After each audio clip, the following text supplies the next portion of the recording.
अधरं मधुरं वदनं मधुरं नयनं मधुरं हसितं मधुरं हृदयं मधुरं गमनं मधुरं मधुराधिपतिरखिलं मधुरं वचनं मधुरं चरितं मधुरं वसनं मधुरं बलितं मधुरं चलितं मधुरं भ्रमितं मधुरं मधुराधिपतिरखिलं मधुरम्।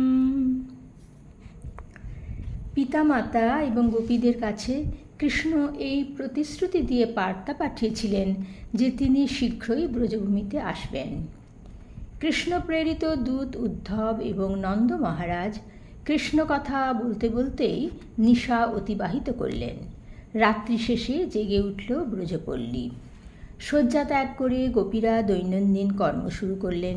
তারা দীপ প্রজ্বলন করে বাস্তুদেবতার পূজা শেষ করে দধিমন্থন করতে শুরু করলেন। গোপীদের দধিমন্থনের একটি অতি সুন্দর লেখচিত্র অঙ্কন করেছেন ভাগবতকার ব্যাসদেব। গোপীরা মন্থনকালে তাদের কাকন পরা হাতে রজ্জু আকর্ষণ করছিলেন। দীপের আলোয় তাদের মণিময় ভূষণ উজ্জ্বল হয়ে উঠছিল। কর্ণভূষণের মণির ছটায় তাদের কপল দেশে কিরণ বিচ্ছুরিত হচ্ছিল। কুঙ্কুম চর্চিত মুখমণ্ডলে তারা শোভা পাচ্ছিলেন। ব্রজভূমিতে কৃষ্ণ আর সশরীরে বর্তমান ছিলেন না, কিন্তু যেখানে নাম সেখানেই নামী। দধিমন্থনকালে গোপীরা উচ্চৈস্বরে কৃষ্ণ নাম সংকীর্তন করছিলেন। তাদের কৃষ্ণ সংকীর্তনের ধ্বনি সকল দিক থেকে অমঙ্গলকে দূরীভূত করে আকাশে বাতাসে ছড়িয়ে পড়ছিল। কৃষ্ণ বিচ্ছেদে দুঃখিত চিত্ত হলেও গোপীরা কি করে আগের মতো অনুক্ষণ কৃষ্ণ নাম সংকীর্তন করতে করতে গৃহকার্যে রত ছিলেন তার ব্যাখ্যা মেলে বৈষ্ণব দোষিনী নামক টিকায়। কৃষ্ণ প্রেয়সী গোপীদের মধ্যে একদল এবং নন্দ ও যশোদা ছিলেন উৎকণ্ঠা প্রধান। তারা সর্বদাই কৃষ্ণ বিরহে কাতর হয়ে থাকতেন বলে প্রাত্যহিক কর্মগুলি সম্পন্ন করতে উৎসাহ পেতেন না। কিন্তু কোনো কোনো গোপী ছিলেন বিশ্বম্ভব প্রধান। তারা ভাবতেন কৃষ্ণ তাঁদের সঙ্গেই আছেন, তাই তাদের কৃষ্ণ বিরহ ছিল না। এই বিশ্বম্ভ প্রধান গোপীরাই কৃষ্ণ নাম সংকীর্তন করতে করতে দৈনন্দিন কাজগুলি করে যেতেন। উদ্ধব যেদিন কৃষ্ণের সংবাদ নিয়ে ব্রজে এসে পৌঁছেছিলেন সেদিন তখন বৃন্দাবনে সন্ধ্যা নেমেছিল। গোষ্ঠে ফিরতে থাকা গরুগুলির ক্ষুরোত্থিত ধুলোয় চারিদিক ছেয়ে গিয়েছিল, ফলে উদ্ধবের রথ ধুলিতে ঢাকা পড়েছিল। তিনি যে নন্দগৃহে আতিথ্য নিয়েছেন সে সংবাদ কেউ পাননি। তাই পরের দিন ভোর হতেই নন্দের গৃহের সম্মুখে উদ্ধবের স্বর্ণমণ্ডিত রথ দেখে গোপীরা বুঝতে পারলেন না রথটি কার। তারা উৎকণ্ঠিত হয়ে ভাবলেন, তবে কি আবার নিষ্ঠুর অক্রূর এলেন, যিনি কংসের উদ্দেশ্য সার্থক করার জন্য তাঁদের কৃষ্ণকে ব্রজ থেকে মথুরায় নিয়ে গিয়েছিলেন।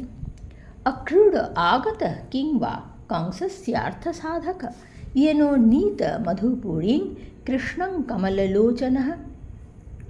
ইতিমধ্যে উদ্ধব স্নান ও আহ্নিক সম্পন্ন করে সেখানে এসে উপস্থিত হলেন।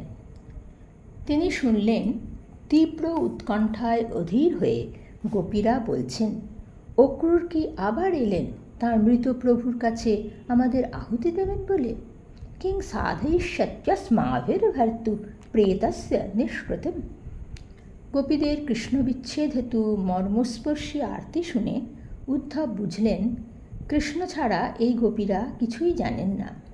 তাদের শরীর, মন, প্রাণ সবই কৃষ্ণে সমর্পিত। তিনি এদের কাছে প্রণত হলেন।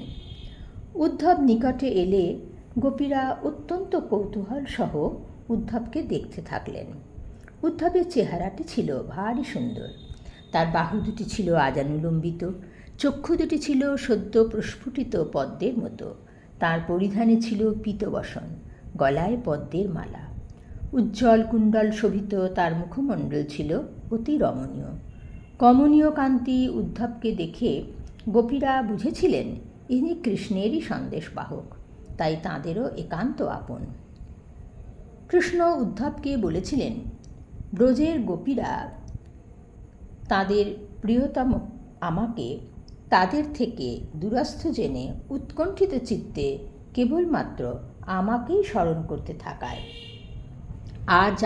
আর যা কিছু সবই বিস্মৃত হয়েছেন।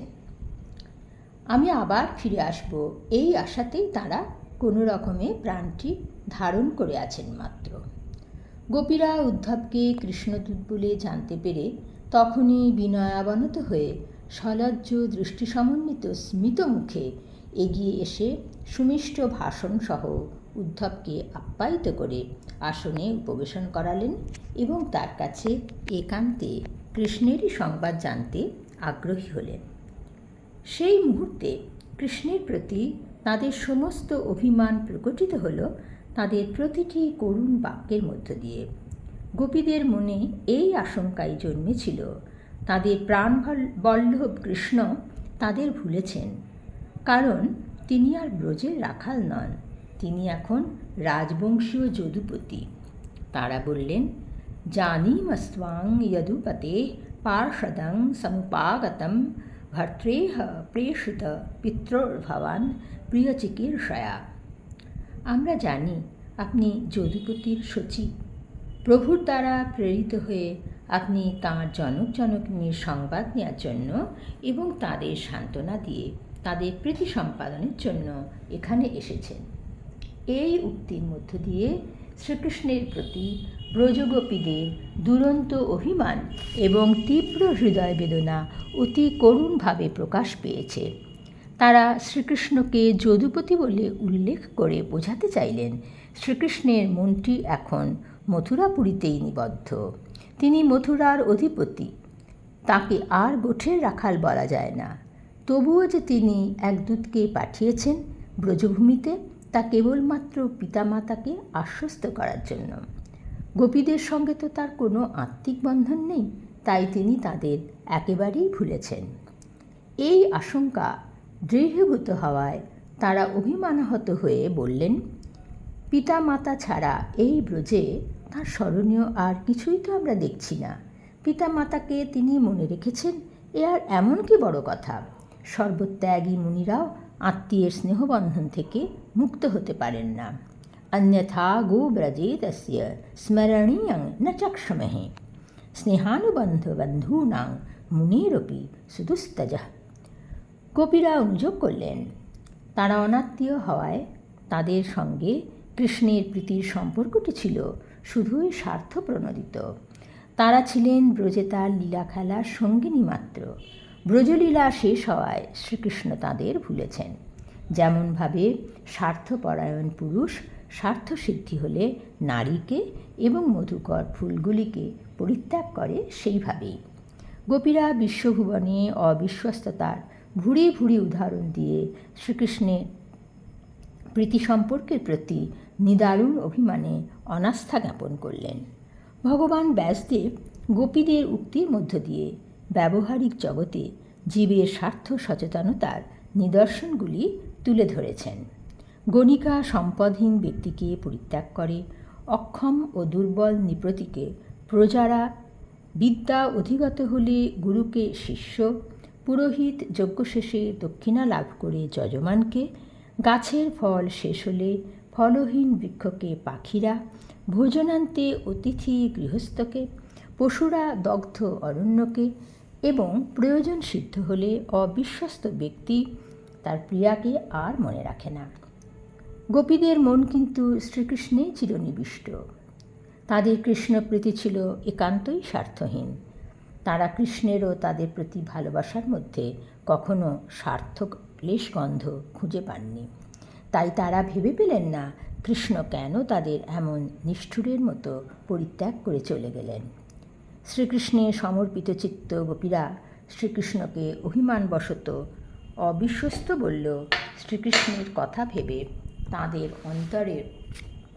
অন্তঃস্থল থেকে বেদনা উৎসারিত হলো। কৃষ্ণগত প্রাণা গোপীরা কৃষ্ণদূত উদ্ধবকে সামনে পেয়ে লোকলজ্জা ভুলে বাল্য ও কৈশোরের প্রিয় লীলাগুলি স্মরণপূর্বক আত্মহারা হয়ে উচ্চৈস্বরে কীর্তন করতে লাগলেন। ইতি গোপ্য হি গোবিন্দে গতবাক্কায়মানসা কৃষ্ণদূতে সমায়াতে উদ্ধবে ত্যক্ত লৌকিকা গায়ন্ত্যঃ প্রিয়কর্মাণি রুদত্যশ্চ গতহ্রিয়া তস্য সংস্মৃত্য ইয়ানি কৈশোরবাল্যয়। গোপীদের যেমন শ্রীকৃষ্ণ প্রাণস্বরূপ, তেমনি শ্রীকৃষ্ণেরও প্রাণ প্রতিমা ছিলেন গোপীরা। শ্রীকৃষ্ণ ইচ্ছা করলেই মুহূর্তে গোপীদের কাছে এসে তাদের মানভঞ্জন করতে পারতেন নাকি? তিনি তো যুগপৎ, নন্দ ও বসুদেবের পুত্র হয়ে ধরাধামে অবতীর্ণ হয়েছিলেন। তাহলে গোপীদের সান্ত্বনা দেওয়ার জন্য তিনি কি না এসে থাকতে পারেন? হ্যাঁ, সত্যিই তিনি ব্রজের রাখাল বেশে না এলেও অন্যভাবে ব্রজভূমিতে সেদিন না এসে পারেননি। ভক্তের আকুতিপূর্ণ আহ্বানে করুণা সিন্ধু শ্রীহরি সাড়া না দিয়ে পারেন না।